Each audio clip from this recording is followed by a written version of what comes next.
Eu sou a Adriana, praticamente já vou fazer 39 anos, né? E sobre, assim, de se sentir abandonada, foi praticamente a vida toda. Segundo Karen Horney, uma neopsicanalista, a ansiedade básica é uma sensação penetrante de solidão e desamparo. Sensação essa desenvolvida na infância, e a gente tenta reprimir isso, seja segurando afeto e amor, sendo submisso, obtendo poder e até distanciando-se das outras pessoas. O mais intrigante é que qualquer um desses mecanismos de autoproteção poderia e pode se tornar parte da nossa personalidade. E isso pode se tornar impossível, uma neurose, um comportamento de extrema repetição. Por exemplo, uma pessoa que busca afeto e aprovação compulsiva, poder, admiração, essas coisas, tudo isso para tentar lidar com essa ansiedade dentro de si. Ela já chegou a listar 10 necessidades neuróticas. Essas necessidades, elas podem ser resumidas em 3 categorias, que são em direção aos outros, contra os outros e para longe dos outros. E isso porque, para tentar lidar com essa sensação de solidão e desamparo, a pessoa pode, por exemplo, se afastar das pessoas. E não é só um afastamento físico, mas é um afastamento psicológico. E aí, galera, me chamo Vinícius, eu tenho 22 anos de idade, trabalho numa Heitora Goiânia Shopping aqui no setor Bueno. E, cara, sobre perdas, pra mim é uma bagulho diferente, porque desde pequeno eu sempre fui rejeitado. Quando eu nasci, eu nem vi meu pai, cresci ele até os 12 anos de idade. E assim, lidando com uma perca que eu nem, pra mim foi, tipo, não é uma perca, porque eu conheci depois.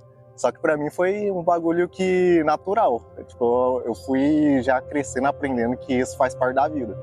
E aí hoje em dia eu sou mó otáriozão, mano. Porque em outras relações, pra mim eu trato como se fosse uma parada indiferente. E talvez isso daí tenha ocasionado na minha insegurança que é hoje.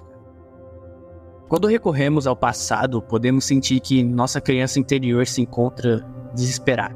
E ela tá tentando fazer alguma coisa para lidar com essa angústia. E às vezes percebemos que algumas etapas de nossa vida se encontram bagunçadas.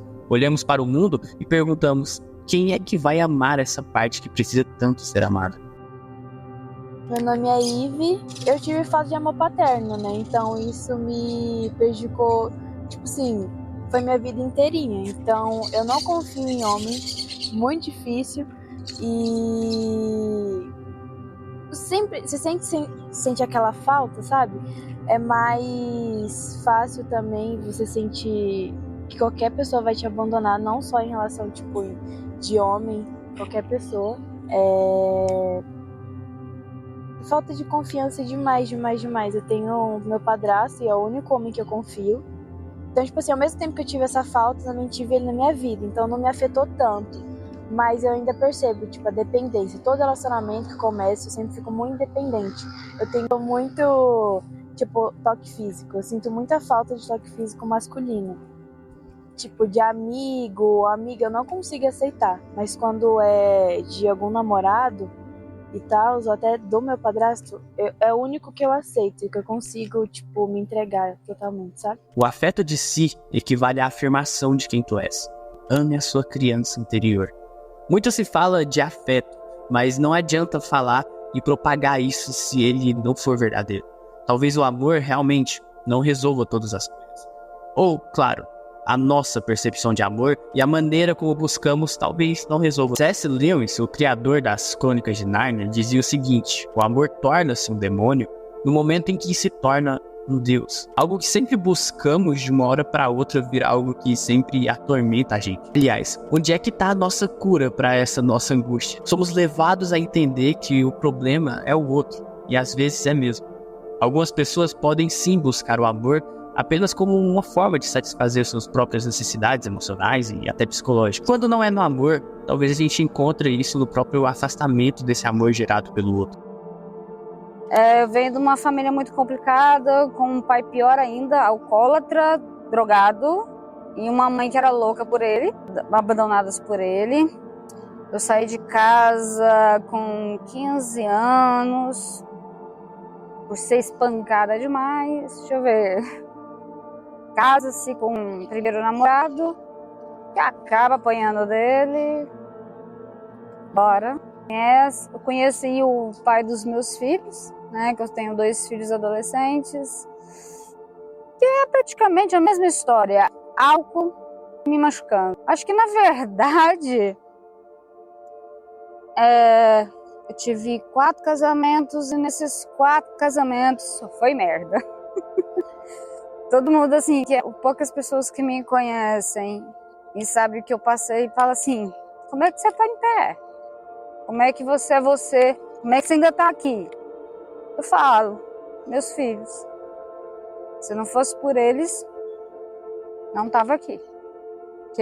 Então eu entendi que o único amor verdadeiro que eu tenho por um período é eles. Né? Porque eles só estão passando pela minha vida, né? Eu tenho um filho Na verdade, eu tenho uma filha que está em processos de se conhecer, então agora ela é o Carlos Eduardo, vai fazer 16 anos. O Pedro Augusto, ele tem 13 anos, é super aquele menino amoroso, super que dá certo com todo mundo, nem parece que é filho meu. Ela já não, ela já é mais introvertida que nem eu. E assim, o amor verdadeiro que eu tenho é deles, até o momento, né? E daqui a pouco os 2 estão saindo de casa, tendo a vida deles e vão seguir com a vida. Um pavio mais curto para certas coisas, entendeu? Tanto é que eu tô no processo de divórcio do 4º casamento e, se Deus quiser, vai ser o último. Eu não quero mais casar. Então, assim, criou muita ferida, que criou cicatrizes que blinda, sabe? Que te torna coisas que eram normais, já não é mais normais. Você se fecha mesmo, na verdade. Tanto é que você pergunta, você tem roda de amigos? Não. Eu não acredito em amizade. Eu tinha uma amiga de 9 anos e que quando eu mais precisei dela, virou as costas. Então, não. Família tem família de sangue, né? Que é mãe, que é a mesma coisa de não ter. 2 irmãs, que é a mesma coisa de não ter. Antes, eu era uma pessoa tão assim, que cantava no chuveiro, acordava super alegre e um coração bom que perdoava rápido. Acabou. Agora, assim, para me perdoar, que isso é ruim. Porque era tão bom quando eu perdoava rápido, que aí tirava a mão que eu considero assim, o perdão é tirar a mão do seu próprio pescoço, né? Isso é triste. Para a idade que eu estou, é triste ver a vida assim. Tanto é que onde que eu tô? Num cantinho, sozinha, afastada de gente. Me blindou. Lidar com a perda é muito difícil. Perder o afeto é difícil. Seja uma perca real ou uma perca simbólica. Mas como que a nossa criança interior lida e fica com tudo isso? Meu nome é Larissa. Enquanto eu cresci, eu tive muita dificuldade em perceber ou entender como a maneira do afeto da minha mãe, como eu entendia que ela demonstrava carinho. Então, enquanto eu crescia, eu me senti muito sozinha. Eu não conseguia entender que a forma que ela demonstrava amor era, por exemplo, me dando comida, me dando coisas materiais. A minha linguagem do amor era um pouco mais afetiva e eu não tinha isso dela. Meus pais também se separaram quando eu tinha 8 anos, então logo meu pai foi embora de casa. Acho que isso também teve um papel dentro da minha relação com a minha mãe, porque ela sentia que eu tinha tomado o lado dele. Mas na verdade eu não estava procurando lados, né? Eu só sentia falta do meu pai mesmo. E como eu era criança, eu não entendia o porquê que eles haviam se separado. E tem essa coisa de, como a criança não entende nada, ela não precisa saber, não vou conversar com ela sobre o divórcio porque ela não vai entender, afinal ela é uma criança. Só que não, né? A gente sente tudo que está acontecendo dentro de casa e isso fica marcado. Eu cresci me sentindo muito só, né? Como eu falei, então isso só foi, assim, desde a minha infância, na adolescência, que é um pouco mais complicado da gente se entender enquanto pessoa, entender o que está acontecendo na nossa vida, as emoções são muito afloradas, né? Mas foi ter impacto mesmo depois dos meus 16, ali dos meus 16 até os 21, hoje eu tenho 27. eu sofri muito. Aí eu passei por depressão, tive que tomar medicação, tinha vários episódios de automutilação. Hoje eu tô bem, deu tudo certo. O impacto maior foi em mim mesma. Sempre tem aquilo de...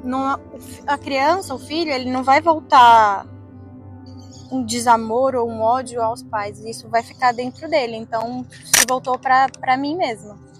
Então, baixa autoestima e todas essas coisas. Tipo, não ver valor na vida, não ver valor em si mesmo, não perceber suas habilidades. Mesmo que as pessoas falassem várias coisas boas, você não consegue perceber nada de bom. Foi esse o impacto. Quase fui, mas estou aqui.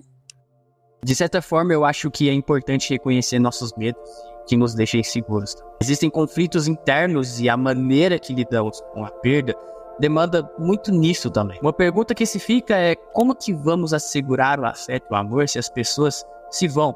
E em certos momentos tudo parece tão passageiro. Então, meu nome é Fagner, eu tenho 30 anos. Eu tive uma perca nos meus 18 a 19 anos, que foi o meu avô. Ele era como se fosse o meu pai, né? Fui criado com ele, minha avó. Tipo assim, a perca em si doeu. Mas o exemplo que eu tive dele como homem, né? Pra gente poder levar pra vida também. Às vezes a gente fica um pouco triste, né? Se deixa ali levar. Mas sempre quando alguém da família, né? Ou conhecido dele falecer, ele falava que você não tinha que chorar. Ou que você tinha que amadurecer com aquilo, né? Que a vida da gente é isso aí. Então, o que eu aprendi com meu avô foi que quando você perde alguém, né? Alguém importante para você, você tem que se conformar, ser conformado com aquilo. Porque, querendo ou não, se você ficar indo atrás, cavando, aquilo só vai te magoar cada vez mais. E vai ser muito ruim, né? E a vida da gente, a gente não sabe. Pode acontecer vários imprevistos, né? Como eu perdi meu avô, hoje eu tenho 3 filhos. Se porventura chegasse de acontecer eu perder um filho, aí já não seria mais qual seria a minha reação. Porque é um filho, né? Você tá ali, convive, né? E aí, já nesse ponto, eu não sei se eu conseguiria colocar os ensinamentos dele em prática. Mas já nesse outro sentido, quando foi ele, eu consegui. Acho que foi só isso mesmo. Assim, parente, o mais próximo que eu tinha era ele. Né? Eu tenho meu pai, tenho minha mãe, mas pelo fato de não ter sido criado junto, né?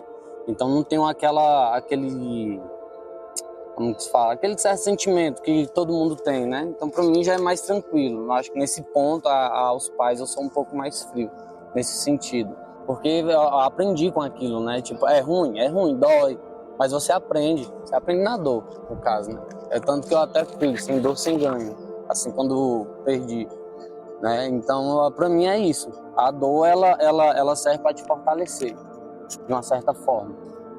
Acho que na maioria das vezes nem todo mundo entende, né? Porque querendo ou não é sentimento. Eu sou casado, mas se porventura minha mulher largasse, tranquilo, né? Porque a vida continua. Aí se você fosse deixar levar por aquilo, você não sabe qual a ferida que isso vai te causar, né? Às vezes pode vir até uma depressão, às vezes um suicídio, uma coisa puxa a outra.